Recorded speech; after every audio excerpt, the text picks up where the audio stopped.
Hello, greetings. It is Diane Cox here. Today I'm going to do a video about the astrology of July 2025. When I was making my notes earlier on in the year, at the beginning of the year, of like the major overview of what's going on, July actually really stands out because of the amount of retrogrades going on. And there's another outer planet that is moving signs. So when you're looking at July, we've already had big shifts because Pluto moved signs last year. We've had the eclipses, as always, so far this year. We had Neptune move into Aries at the end of March this year. And we've got another big planet moving signs in July. And these outer planets, Pluto, Neptune and Uranus, are basically, when they slow down before they go retrograde, which means kind of going on a little excursion path in the skies. It looks like they're going backwards, but they're kind of not. But it kind of is an anomaly that makes you think about, what does a retrograde planet do? When a planet starts to slow down before it goes into its retrograde motion, it is very powerful. So when a planet is like still, or seemingly still, for want of, too jargony, it is like in its power. It's kind of okay. I'm still. I'm like really kind of digging in here. So you had that with Pluto, and you've had the change, like I said, Neptune, and now Uranus. So listen to what's happening this month regarding that kind of thing, and just to give the heads up and see where these things are in your chart, if you know your chart. We've got things like, normally we've got the change of certain planets, we've got new moons, full moons, and all that kind of stuff. But I'm interested in these retrogrades, so I'm basically focusing on that. So we have, for instance, Venus moves into Gemini on Friday the 4th. So Venus, the planet of love, romance, how we like to give pleasure, receive pleasure, enjoy ourselves, all that kind of stuff, is moving signs into Gemini, chatty, communicative, humorous. Gemini, flitty, can't quite concentrate on one thing for too long. So Venus is moving into Gemini on the 4th, which is, quite a nice, jolly change for the kind of whole vibe. It's very communicative and mercurial and stuff. Obviously Gemini being ruled by Mercury. But what's happening on Friday, which I'm very interested in, is Neptune goes retrograde. So at the moment, this is Thursday the 3rd, I'm making this video, 3rd of July 2025. Neptune is obviously crunching to like a halt. It's getting to that still phase. And remember, Neptune is a massive nebulous planet. I always kind of think of Neptune as a magical, sparkly fog and visions that appear over there, and idealistic wonderment, and castles built in the air, but a connection. When the sparkly fog is around, it's like a direct connection to divinity and all that is. It's incredibly visionary, incredibly creative, artistic, poetic, musical, and the want of everyone's happiness. Neptune has that ability. And then, as all planets and aspects have, you have then the kind of other side of Neptune, which is just being so trustworthy of people, information, situations.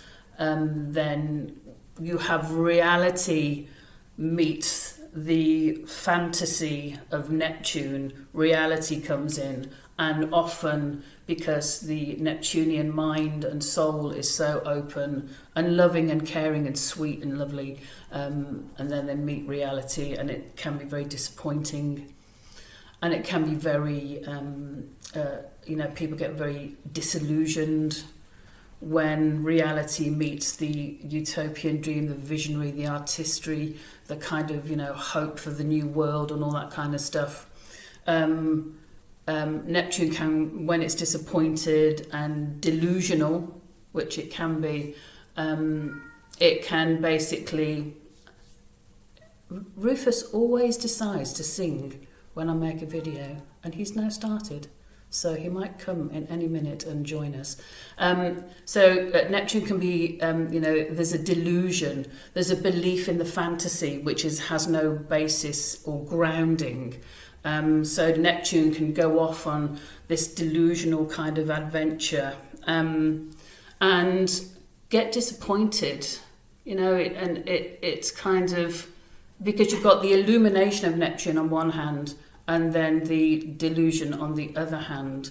It can be, like they live in an illusion that is kind of in their own mind so wonderful and fantastic, but it doesn't kind of manifest in where other people can see it, whether that's in relationships or job satisfaction or, a creative project or anything that you're doing, your relationship with your kids, it might not quite meet what you thought it would be, anything like that. And so what Neptune can lead to is like an escapism. When reality meets the vision and they don't match and they're kind of like that, it can lead to a big escapism, whatever form that takes, however people like to escape from reality. And I think a lot of people feel like doing that at the moment, escaping from the reality and what they see out in the world. So, it could be drugs, could be alcohol, it could be, excess of any behaviour of sports or eating or sex or gambling and all that kind of stuff, any form of escapism. So that's Neptune. So on Friday, the 4th of July, 2025, it's stopping before it goes retrograde. So all of this... Wherever it is in your chart, whatever Aries is in your chart, because Neptune is currently in Aries, it's going to go back into Pisces, and therefore it's going over this very critical degree of 0 degrees Aries, the creator degree, or the big powerful degree of 0 degree Aries, the beginning. So I think it's quite interesting to have Neptune stopping. So have a look where like Aries is in your chart. And we're talking about like 2 or 3 degrees. I should really check what degree it's actually at. I will do in a minute. But it's going to just stop. And Neptune in Aries, fire, warrior, ways of getting your fights won, thinking about the drive, the passion you've got. It's stopping and it's really going, okay, where are you at? What is happening with this direction you're going in? Where does the vision meet the reality? And it's this whole kind of ability and chance and opportunity to just go, okay, is this really kind of hitting the mark? Do I need to redraw the plans? Do I need to go back to the drawing board? Because as Neptune goes back into Pisces, it's going from a fire sign, it's motivating, it's kind of fiery, it's action oriented, it's like go, do, make it happen, act. And it's going back into Pisces, which is where it likes to be, because it's just float on that lilo with your lovely cocktail, just watch the world go by and think of this wonderful visionary greatness, think of what you're going to create, and let's just pour our love into the world and let's just love each other. It makes me think of that film Mars Attacks. If you've ever seen it, where Jack Nicholson's the president and the Martians come to Earth, well, to America, and it's like, why can't we all just get along? And if you've seen the film, you'll know what happens. He gives this lovely speech about all getting on and we all want the same thing, and then the little Martians there with little tears coming down their eyes and they're listening to him, and then the minute he stops his little speech, they kind of incinerate him. It's like, why can't we all just get along? It's a very funny film. I'm not sure it was meant to be funny. I think it was. So you've got this Neptune in Aries going back into fluffy, watery Pisces. Now, I always say don't underestimate water signs. Don't underestimate Pisces and Cancerians, and definitely not Scorpions, because the water is as they say, an unconquerable element, because it's so it's so changeable, and it can be steam, it can be a torrent, it can be a tsunami, it can be drips, it can be so many different ways of existing water, and it always finds a way around things. So think about where this Neptune energy is, and tune into your own your own creativity. Even if you're up to it at the moment, just kind of go in about where you're fooling yourself. Let's just call it as it is, the delusion. What are you fooling yourself about?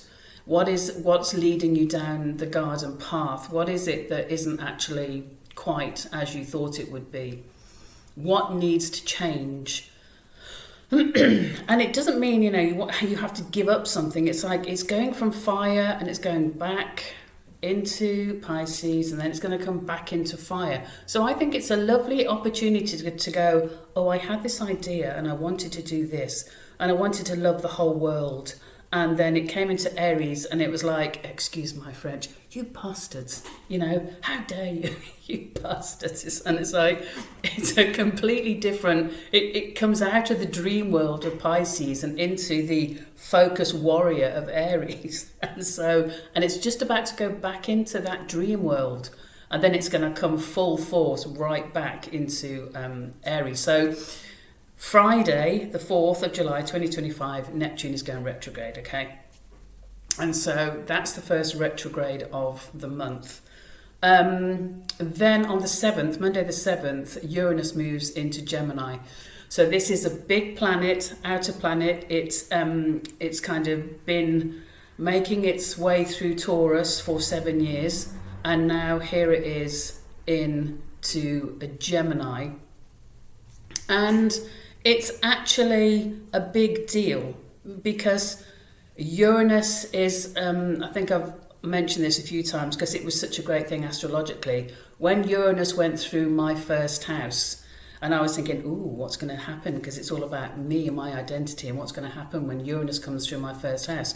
And my whole world, my whole identity, everything changed. Everything just got swept along with the Uranian kinds of, what do they call it? The reformer. Uranus, the reformer. The lightning bolts that come into your life from left field, and it's just like, wow, where did that come from? And that definitely happened to me. And it was a great thing, and it was lovely what it did, because what Uranus does wherever it is in your chart, and it's moving into Gemini. So when you are looking at your own chart, you kind of look at Gemini and you go, okay, this is the area that Uranus is about to move into. So I'm just going to get the chart of the moment up, and then I can really see. So wherever Gemini is in your chart, then just go, oh, right then, I see what's happening there. This is where Uranus is going to be doing its hard work for the next,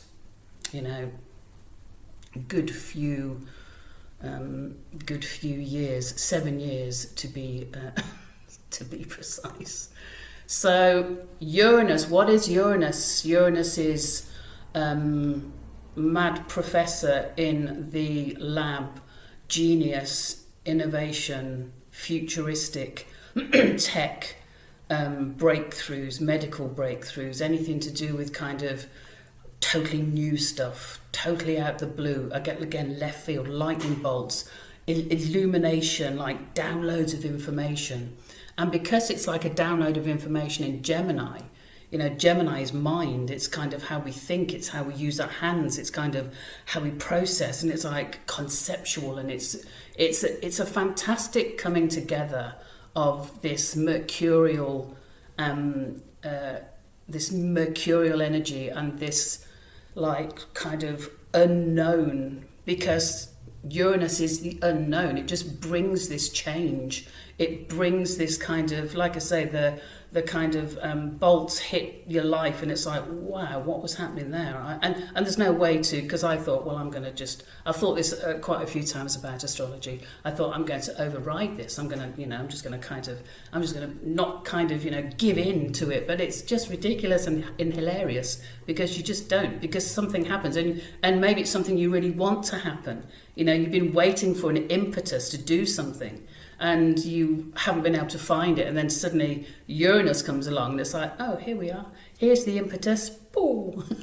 And it's brilliant. It's a fantastic, it's a fantastic opportunity. I do see, and you know what I'm like, if you watch my videos, you know what I'm like, I do see all this kind of,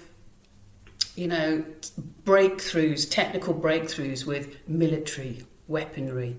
Yeah, and it's like, oh, okay. Or I'm sure there's like millions of fantastic breakthroughs happening, but the things that get the, like robots, AI, turning on itself and turning on its inventors, and it's like, oh God, it's like all the horror films all come together all at once.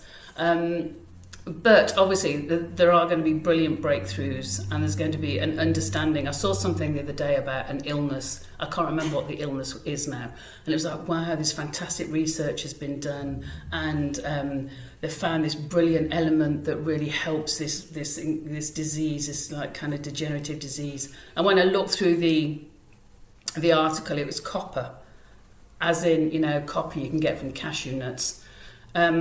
And I thought, yeah, it's finally catching up, this whole thing that diet, wow, goddess forbid, diet and what we put in our bodies can actually heal you. Wow, breaking news headline, wow, it's kind of, I'm telling you that like thousands of years ago. But, so this is a big shift on Monday. Obviously, it's kind of happening now, because as it gets closer, it you just feel it as it comes. You'll already be feeling the energy. So just see where Gemini is in your chart. See where, because obviously Venus is going into Gemini on the 4th, and then Uranus comes right behind it, and it's quite interesting having Venus and then Uranus come together. So it's like, sparks can fly in the area of Venus. Sparks can fly. You can find a rekindled love within your current relationship. There can be like a whole new entrance of some love, friendship, socializing. This luxury, lovely living that Venus gives. This pleasure principle of Venus. And again, Venus is art and fashion and decor. Maybe you might find that there'll be something that just wherever your Gemini is in your chart, whatever house it's in, there might be just a sudden oof, a boost of energy about how you look, your appearance, changing your appearance, or falling like sparky in love with someone, or bringing the spark back to your own relationship. Or you have to be honest, it can also be wow, wham, finish. That Uranus comes in and just says, okay, that was that. Thank you for all the fun, and now that's going to be, that's it. That we've had our time together, and let's call it a day. So that's quite interesting. So that's a big one for Monday, and then the next retrograde I want to talk about is on the 13th, Sunday the 13th, and that is Saturn going retrograde. Right. So just over a week later, Saturn, the Lord of Karma, and I want to say the Lord of the Rings, the Lord of Karma, the Lord of cyclical time, space, limits, boundaries. In the mythic tarot, it's Kronos. Saturn is that kind of hermit card. It's quite an interesting thing. So again, let's remind ourselves of what Saturn is about. On a good day, Saturn is gathering wisdom, learning the hard way, possibly, being responsible, very heavy responsibility, taking the load. never turning away from something, just, and it's serious, it can be very serious, and find it hard to have a laugh and be light and jovial. It's the opposite to Jupiter, Jove, and it's kind of, Saturn is the person you want around when you need stuff doing. The reliable, steady piece of granite in the corner. So kind of, with like little emotion going on, very pragmatic, just get on with it, what needs doing here, okay. Saturn is boundaries, knowing your limits, knowing your own boundaries, and, again, this cycles coming to an end. So it's an interesting thing. I know that the astrology of this year was a lot of death and rebirth, ending, beginning. And so Saturn, again, is coming grinding to a halt. 11th, 12th, and then 13th, it starts to go retrograde. So here is an opportunity. Saturn is also in Aries, right? So here is an opportunity. I was always fascinated with how this piece of granite and this super responsible, serious kind of, this planet, the vibes from this planet would get on being in Aries, fire. I was always thinking, is the Earth of the Saturn kind of Earth going to just like, kind of empty itself on the fire and snuff the fire out? Or is the fire going to scorch the earth and basically get it to germinate? Because fire can release germination, energy, growth into the earth and get things growing. I think on a perfect kind of, I think I spoke about this before, a perfect combination. I mean, Saturn is structure. Saturn is doing the hard work. It's putting the legwork in.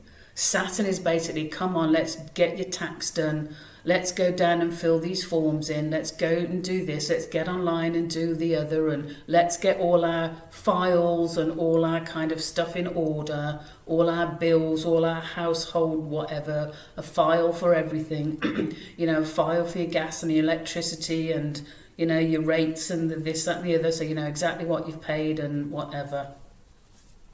I have to say, I shouldn't laugh when I say this, but I'm going to. I have to say, my dear beloved has got Saturn on the midheaven, and it is something to behold, I have to say. It's been fantastic for me astrologically to watch him over all these blessed years, to see how Saturn actually on the midheaven functions. And, you could ask him for anything from 4 years ago or 6 years ago regarding a bill, an invoice, a kind of a receipt or a letter or a report, and he'll just like go like 30 seconds, he's like got it to hand. Now if that was me in the old days before I got tutored in the Saturnic ways, I had a cupboard at home, and this cupboard was just full of papers. Or, like I'd get something and just throw it in the cupboard. And it's just like, I know it's in there somewhere. I'm not sure. I'll have to empty the entire cupboard. It's not in any proper file or folder. It hasn't got a label on or anything. It's a piece of paper that I know's in there. But it's like chaos, absolute chaos. So it's been very fascinating watching Saturn in action like that on the midheaven. So it's stationing around the 11th, 12th. It goes retrograde on the 13th. So again, it's going from fire, from Aries, back into Pisces. And Saturn doesn't really like being in fire, and it definitely doesn't like being in water either. So Saturn is a little bit out of its depth, but it still tries to rule the roost. Saturn is authoritative. It wants to be in charge. It wants to be in control. It doesn't want to delegate. Well, it will if it kind of is got so much responsibility, but it likes holding the reins, it likes being in charge, and so this is something I think is quite interesting to consider. So with this Saturn retrograde, think to yourself, okay, where is it in my chart? It's in Aries, wherever Aries is in your chart, the first few degrees of Aries, and then it's going back into Pisces. It's going from Saturn in Aries, I thought, okay, structured action, in the best possible way, structured action, structured passion, responsible action, a responsible path to getting your manifestations realized. That's what I thought was the best thing regarding Saturn in Aries. The worst case scenario would be Saturn just overpowering, putting the fire out, kind of disabling, disengaging, making it too serious, too much of a drag, to like, oh my God, this is a real kind of, God, what a bore this is, because it takes away the fun and the drive of the fire. When it goes back into Pisces, again, it's got this whole chance to just, again, when Saturn was in Pisces, I thought dissolve the structure, let the water just soften the structure a bit.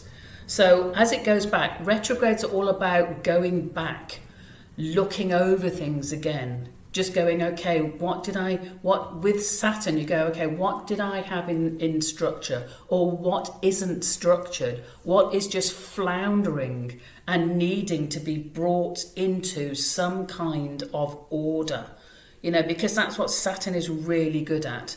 It's good at gathering wisdom and putting it together and making a structure from it, and that's how you use it the best. So that's Saturn back from Aries, back over that 0 degrees Aries, that powerful part of a chart, and then coming back into Aries. So you've got Neptune retrograde, you've got Saturn retrograde, and use that just to go, just feel the squeeze of Saturn in a good way. Feel the learning.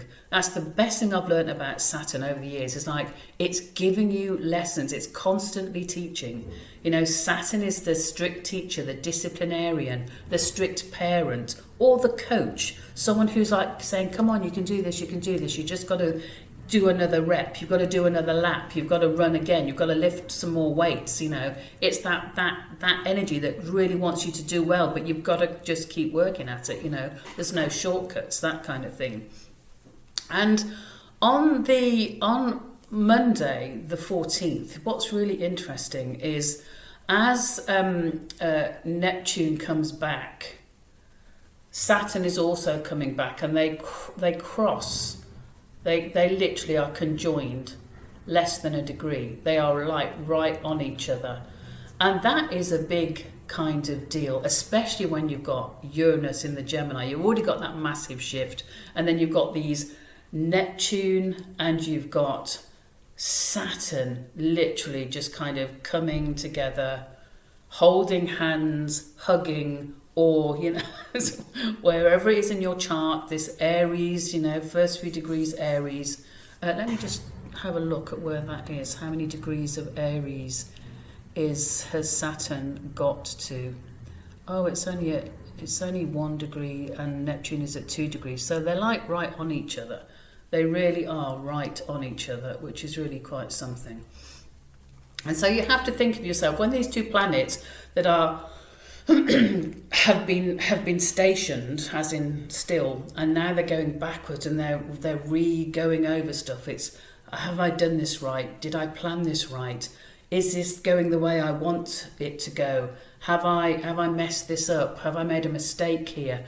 And the biggest gift you can give to yourself, if you have made a mistake, just to go, I've made a mistake here.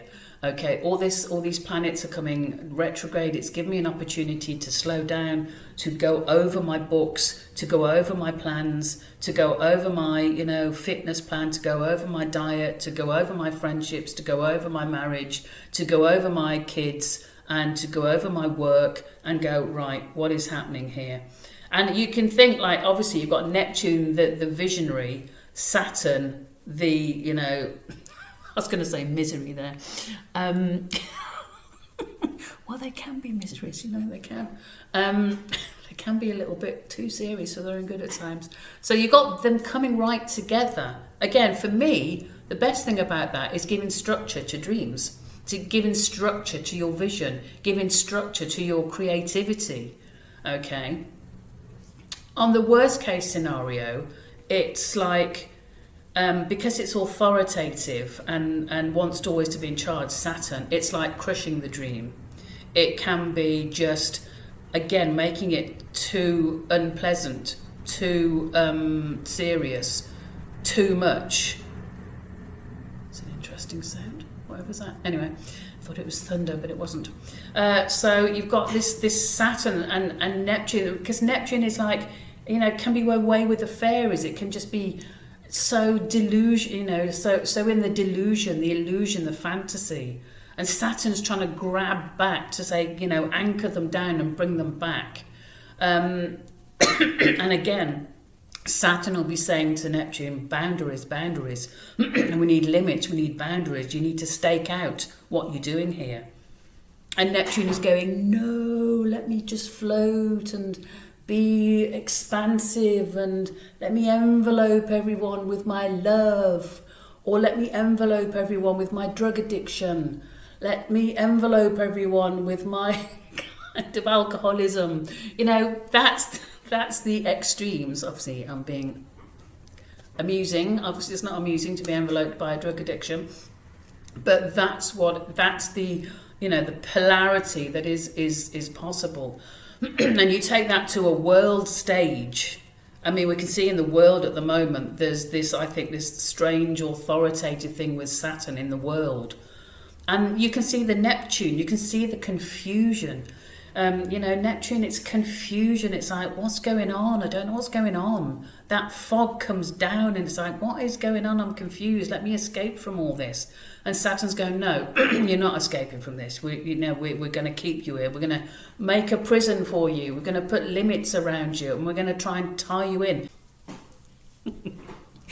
Okay, so I had to edit and cut a piece out of this video because I went on a really big political rant, and I'm talking about astrology. What I did say was about considering how this astrology is affecting world leaders, and how their own confusion regarding Neptune and their own authoritative, Saturn in its worst kind of manifestation is like bullying and totally controlling, controlling everything, so afraid just to let go and just let things be. Whereas Neptune's the opposite. It's like, just let's love each other, let's just respect each other, let's let everyone have their own, as the word is now, sovereignty, their own individuality, their country individuality, and let I nearly said it again. Oh God. Oh dear. Anyway, so let's go back to the individual kind of where it is in your chart, because everyone's going to experience it. Yeah, if you're a leader of a country, or you're a person working in the shop down the street, mothers, fathers, brothers, sisters, aunties, uncles, whatever you're doing, everyone's going to be experiencing this. And it's interesting also, saying that out loud now is like, okay, when you're dealing with people, know this is happening. People are having the brakes put on. People are really being taken deep into, what's happening or what isn't happening, or frustrations. So it's a good thing to think of. Okay, so those who are around you are also experiencing it in their own way, and you can look at their charts if you know what they are to see where it's happening for them. And that's the beauty of astrology, because it's like, okay, this is happening here, so let me just be a little bit mindful of what's going on over there, and just support. In a perfect world, we just all support each other and are there for each other, and yeah. So let's carry on. This is a brilliant thing about astrology. Bring it to yourself. It's in Aries. Have a look where it is and feel that that kind of this coming together of the Neptune potential and the Saturn potential. The best part of Saturn, the reliability, the responsibility with the vision and the creativity, and the hope for everyone being unified in love and light, and yet allowing to be their individual. One thing I would say about Uranus is definitely about individuality and expressing individuality. So you can see the influence coming in this month with all of this, the Uranus individuality, innovative breakthroughs, tech, and health and all kinds of stuff. And then you've got the Saturn wanting to give it structure, and then the Neptune which has got the big, picture. Hopefully not the big delusion. And then, as we carry on, this is the Mercury retrograde is on the 18th of Friday. Mercury goes retrograde for a few weeks. And again, it's just going over stuff. Mercury is the mind. Mercury is in, let me just check, what sign is it in at the moment? So it's in Leo. So we'll be retrograding back into Cancer. So Mercury retrograde, as you know, it's the mind again going over stuff, going over plans, travel plans. In mundane astrology, people will always say don't make any big purchases around Mercury retrograde or any big business decisions. Not the best idea to start a new project during a Mercury retrograde. It's best to go over the plans, go over a contract before signing it, to go over the fine print. Mercury, as you know, it's kind of okay, go over the thoughts, the mental processing, the concepts you have, the ideas, what you've been doing, what you're planning. It's all about revision, going over, going back to drawing board, plans, go back to everything. Saturn retrograde, go back to your own authoritative behaviour maybe. Maybe with Saturn retrograde, you'd be going, am I being over the top? Am I being a bit of a bully? Am I forcing my authoritative Saturn boundaries and limits on everybody?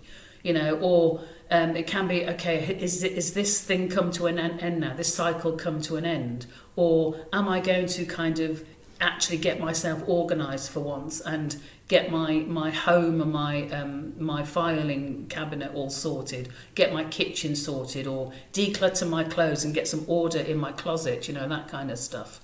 And then the one thing that I've got written down here is obviously you've got the sun going into Leo, you've got a few other kind of normal astrological things, the new moon, full moon, and that kind of stuff this month. But the last thing I've got written down here is Chiron retrograde on July the 30th. So that's 4 retrogrades in a month. That is a lot. It's a lot, especially with Uranus changing signs, especially with the Saturn-Neptune conjunction. Let's just see what happens. But this Chiron retrograde, so Chiron is also in Aries. Okay, so it's not going to come out. It's not going to come out of Aries. I can't. What degree of Aries is it? No, it'll just stay in Aries. But it'll just kind of keep. It's quite interesting when a planet just keeps like going back. It's like making a pathway, making a track, going back and forth, like polishing this area of your life, going over and over and over it. So Chiron retrograde. So Chiron is the centaur who was an incredible healer, astronomer, astrologer, herbalist, mathematician, all that kind of brilliance. Is a brilliant character in myth, Chiron the centaur. The myth goes that he was an incredible healer, and then he got poisoned with his own arrow. There are different versions of that. There are some versions that say he got poisoned with an arrow that came back from war, but I prefer that he'd made a poison for this warrior to take out to battle, and the warrior had it on his arrow and scraped Chiron's leg and Chiron got this wound that he could never heal, even though he was the best healer and the great healer. And the idea of Chiron is Chiron is known as the wounded healer. It's the wounds that we receive early on in life, and the idea of Chiron in your chart is to take whatever happened to you when you were a child and basically process it until you make it work for you, and even teach other people how to get through that kind of thing, even if it's by just talking about it with friends, or how you got over it or how you got through it. And the idea that this wound becomes a gift, it becomes like a resource, because you know it inside out. And so Chiron is also going retrograde. So it's like another opportunity to go back and look at your healing, go back to what you truly want to now let go of. This is where Saturn comes in quite handy with the Chiron thing, because it's like, even though they're not conjunct, they are in the same sign for a bit. And it's like, okay, let me just kind of, what do I need to heal? It's an opportunity to go in, structure your own healing. What do you need to let go of? What have you totally, utterly grown out of? You know, it's a very common thing that we all set up certain types of habits and behaviours when we go through something challenging in our earlier life. And our subconscious creates this habit in order to keep us safe. And then when we are safe and out of danger, we forget to let the habit go. And it carries on, it carries on, it carries on, it carries on. And before you know, you've got like a person in their 30s or 40s or 50s still doing this habit that they developed in their teens, or if not beforehand, in order to survive. A survival habit, you know, a reaction habit that came because of A, B, C or D. So I think it's a good time with Chiron retrograde to kind of go, okay, what do I need to heal?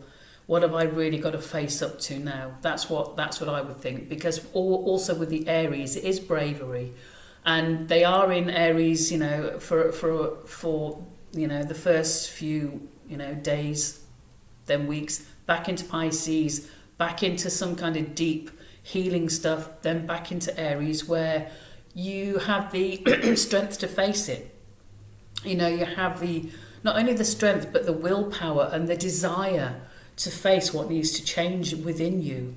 And, you know, within your, and you know, that whole, I could do a whole video on, you know, just, you know, taking it all to yourself, being responsible for yourself. Saturn, being responsible for yourself. You know, coming to the end of a cycle, saying, I've got to stop this. This isn't doing me any good. I don't like being like this. I don't like having this habit. I don't like speaking like this. I don't like treating people like this. And of course, it all comes from the self. You treat yourself with love and respect. You act with love and respect to yourself, and then, you know, you can slowly change. I'm going to make some videos about this, because it's like, you know, I always think it's quite straightforward, but evidently a lot of people don't think it's quite straightforward. So that's a Chiron retrograde in Aries. So again, wherever Aries is in your chart, have a look, see what house it is, see what other planets are bouncing off any of these big planets that are going on. So I did have a message from a friend today saying, crikey, what's happening? I feel really heavy. What's happening with the astrology? And I kind of said some of the stuff, and I thought it could be useful for people to know all this retrograde stuff. And retrograde, all 4 retrogrades in the month could feel like it's like the brakes have just gone on. You know, you might think that you wanted to do something and go somewhere, or like I say, start something new, or do something, you know, wild. Great, go for it. You know, you can't stop your life because of the planets, but as long as you're aware of it and you go, okay, there's all these retrogrades, there might be some breaks coming on. There might be a slowing down. There might be a need to completely change plans and look, you know, for something different. So just be mindful of knowing that there's this big shift going on. Uranus is the big shift, and 4 retrogrades is a big energy coming in. Just let it happen. You know, it's just something to ride the wave, just to feel and just to use to get better, stronger, more expansive, wiser, just kind of go into it and feel it and be interested at what it's going to be doing for you and working through you. So I hope that was helpful. Do ask me any questions if you've got anything that comes up in your mind. Have a look in your chart for the Uranus, wherever Gemini is, and the Aries for the Neptune, Saturn, and the Chiron, and then the Mercury retrograde in Leo. So yes, have a jolly July. But yeah, do have a jolly July. You know, it's all about learning, growing, being better, and knowing yourself more, loving yourself more, and just, you know, we're here on earth to have some fun. So enjoy, and thank you so much for watching, and have a great one. Cheers, bye.